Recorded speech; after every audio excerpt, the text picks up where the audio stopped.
السلام علیکم ورحمۃ اللہ وبرکاتہ۔ الحمدللہ الحمدللہ رب العالمین والعاقبۃ للمتقین والصلاة والسلام علی خاتم الانبیاء والمرسلین وعلی آلہ وصحبہ اجمعین۔ محترم ناظرین و سامعین، امید ہے کہ آپ حضرات بعافیت ہوں گے۔ اس وقت پوری دنیا کے انسان، چاہے وہ مسلمان بھائی ہو یا ہمارے غیر بھائی ہو، ہر ایک اس وقت پریشان حال ہے۔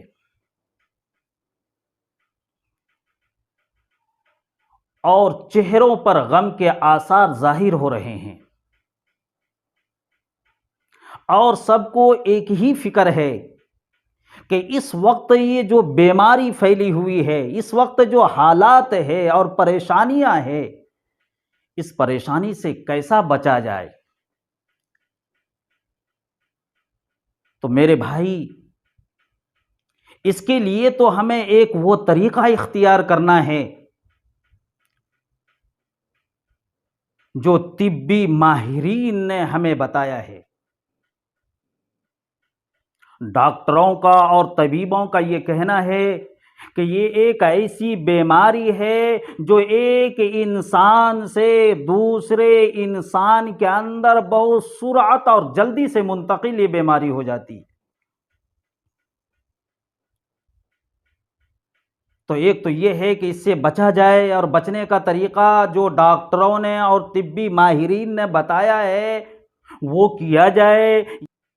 اور خداوند تعالیٰ نے چونکہ ہمیں ایمان والا بنایا ہے، اور اللہ تعالیٰ نے انسان کو جن نعمتوں سے نوازا ہے، ان نعمتوں میں سے ایک اہم نعمت تندرستی ہے۔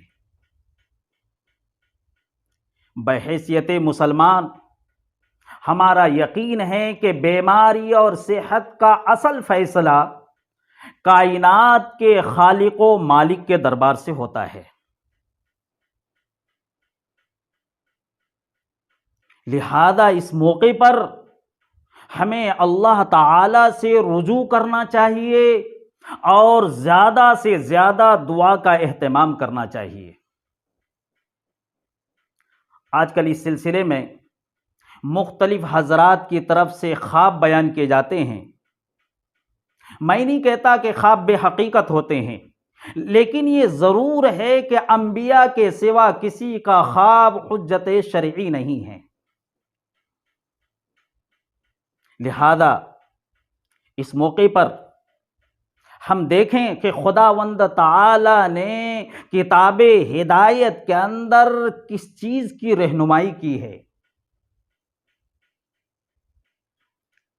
اور ان مصائب میں کن آیات کی تلاوت کا اور دعاؤں کا اہتمام کرنا چاہیے۔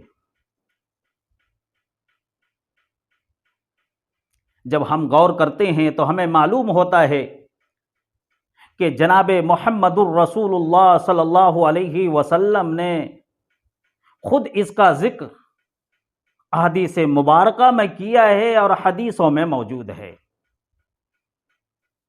پہلی بات تو یہ ہے کہ بعض دفعہ بیماری اور اللہ کی طرف سے جو عذاب اور پریشانیاں آتی ہے وہ گناہوں کی کثرت کی وجہ سے آتی ہے۔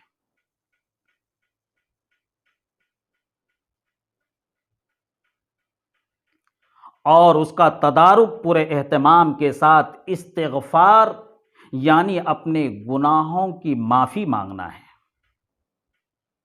تو ایسے موقع پر ہم بارگاہ عزتی میں اپنے گناہوں کا اعتراف کریں، اللہ تعالیٰ کے سامنے اپنے گناہوں کو یاد کر کر کے ہم روئیں، اور اللہ تعالیٰ سے اپنی غلطی کا اعتراف کرتے ہوئے اپنے لیے، اپنے محلے والوں کے لیے، شہر والوں کے لیے اور پوری انسانیت کے لیے دعا مانگے۔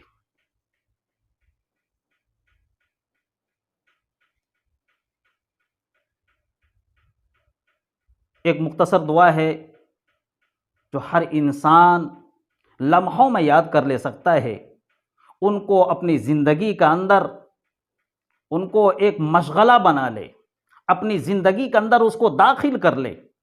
سنن ابن ماجہ کے اندر حدیث نمبر 894 کے اندر ایک مختصر دعا ہے، اور وہ دعا ہے رب اغفر لی ورحمنی، رب اغفر لی ورحمنی، اے میرے رب، اے میرے پروردگار، مجھے معاف کر دیجئے اور مجھ پر مہربانی فرما دیجئے۔ مختصر دعا ہے لیکن بہت جامع اور معنی دعا ہے، چلتے پھرتے اس کو پڑھتے رہنا چاہیے۔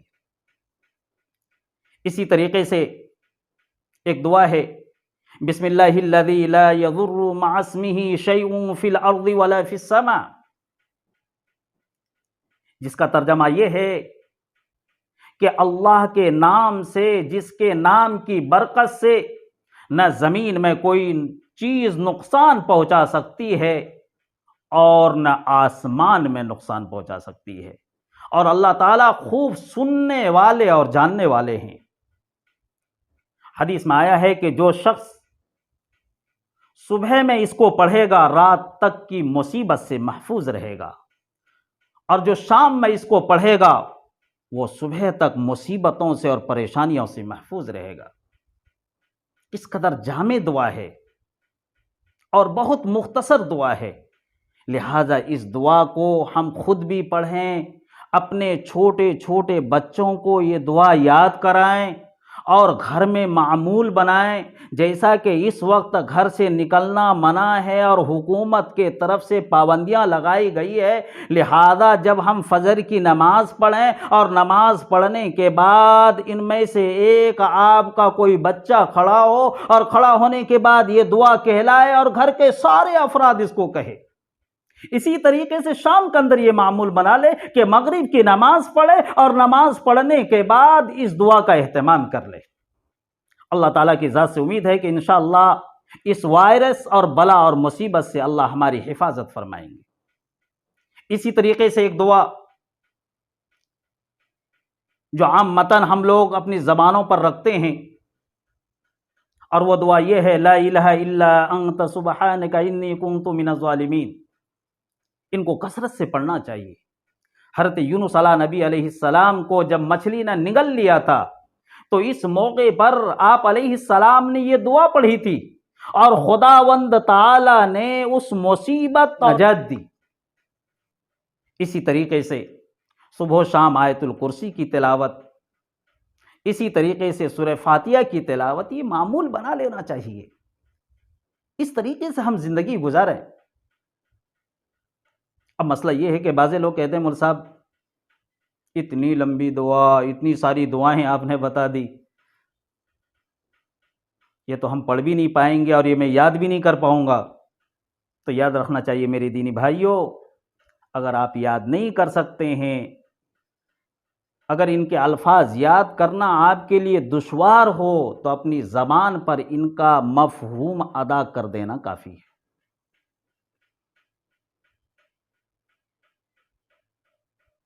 اس طریقے سے اگر ہم کرتے ہیں تو انشاءاللہ اللہ تعالیٰ کی ذات سے امید ہے کہ اللہ ہمیں اس بیماری سے نجات عطا فرمائیں گے اور جلد سے جلد اس بیماری کو ختم فرمائیں گے۔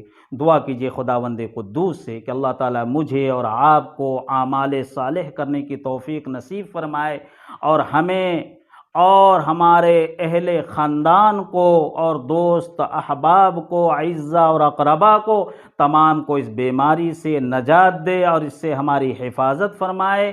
اس لیے میرے بھائی ہر حال میں، چاہے کہیں بھی زندگی گزاریں، چاہے تنہائی میں زندگی گزاریں، چاہے ظاہر میں زندگی گزاریں، باطن میں زندگی گزاریں، کسی بھی اعتبار سے زندگی گزاریں، اس ہر وقت اللہ کا استحضار ہونا چاہیے، اور یہ ذہن میں یہ بات رہنی چاہیے کہ ہمیں خداوند تعالیٰ دیکھ رہا ہے، میں ایسا کام نہ کروں جس سے خداوند تعالیٰ ہم سے ناراض ہو۔